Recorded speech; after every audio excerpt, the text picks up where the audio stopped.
There is plenty of evidence outside of the New Testament. For more on this, go to the work of Gary Habermas. He has a book called Historical Jesus. I believe it's free on his website, garyhabermas.com. But he lists all the extra-biblical records of Jesus in the New Testament. Outside of the New Testament. So, for example, Pliny the Elder, right? Pliny's writing a letter to Trajan. It's in book 10 of his epistles, and as he's writing a letter to them, he says to Trajan, basically he says, look, I've got all these Christians.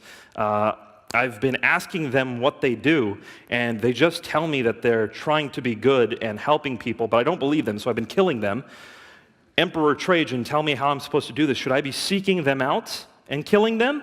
Or should I wait till they come to me? Maybe someone brings them to me. What should I do? In the process of writing this letter, he says that Jesus is worshipped as a god very early on.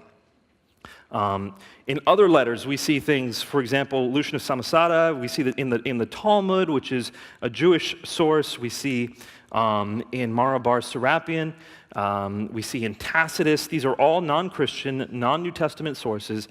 All of them say Jesus was killed by crucifixion.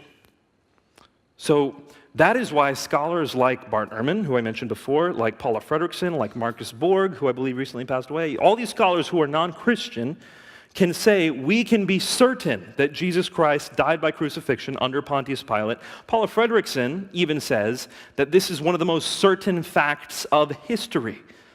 Not just as certain regarding Jesus, it's one of the most certain facts of history because these records are so widespread from so many different people. Not just Christians in the first generation in the New Testament, also Christians outside of the New Testament from the first generation. So read a letter like 1 Clement, which is Christian but not in the New Testament. From people who are Gentiles, like Tacitus and Lucian. From people who are Jews, like the Talmud and Mara bar Serapion. You've got a lot of this stuff everywhere. But I would be very remiss if I said that you can just toss out the New Testament. It's really not the right way to do history.